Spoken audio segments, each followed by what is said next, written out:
The legend describes an advanced prehistoric empire possessing global seafaring capabilities, monumental architecture, and profound wisdom.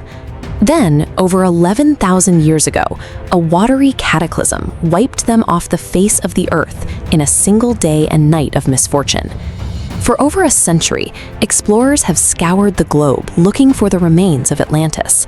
They have proposed wildly contradictory locations for the ruins, dropping pins everywhere from the Azores to the North Sea and all the way to the coast of Spain. Searchers point to underwater anomalies like the Bimini Wall in the Caribbean, a series of submerged rectangular limestone blocks, as physical evidence of an Ice Age empire that sailed the globe.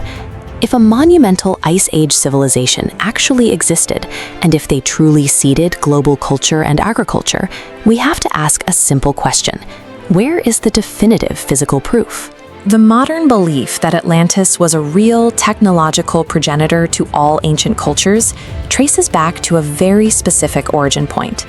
In 1882, a writer named Ignatius Donnelly published a book claiming Atlantis was the common ancestor of all civilization.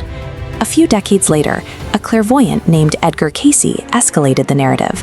He claimed to have psychic visions of Atlanteans possessing highly advanced technology, including lasers, submarines, and nuclear power. Together, these men shifted the public perception of Atlantis.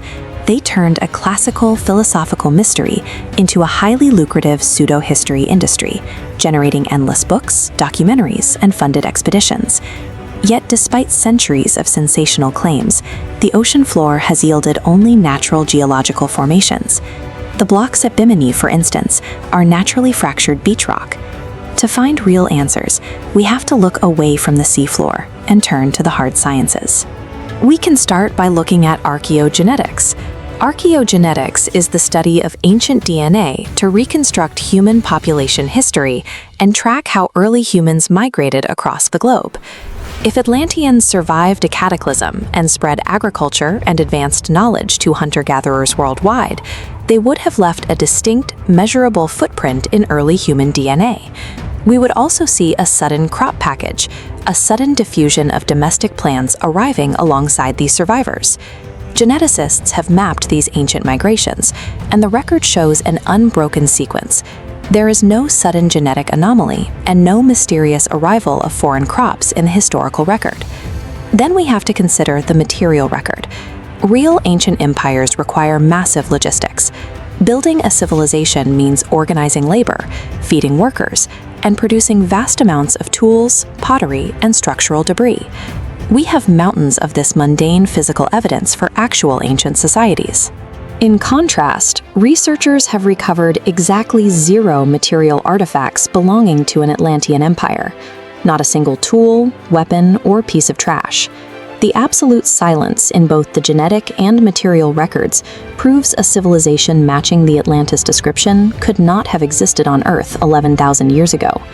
Some researchers offer a compromise. They suggest the legend was actually a misinterpretation of the Minoan civilization, a powerful maritime society centered on the Mediterranean island of Crete.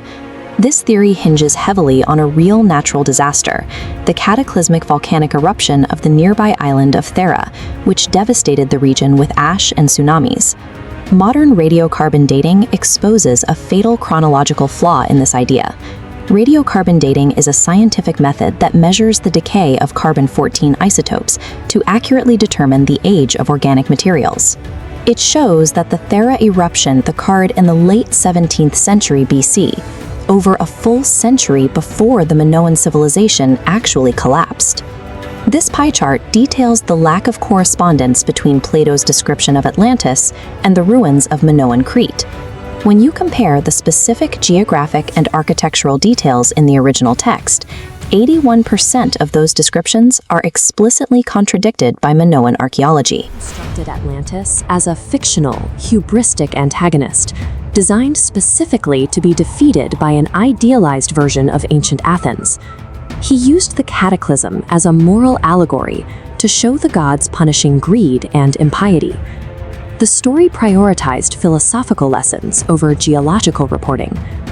Plato designed the city as a political plot device for a 2,300-year-old thought experiment. It existed only on the page, serving the philosopher's moral narrative.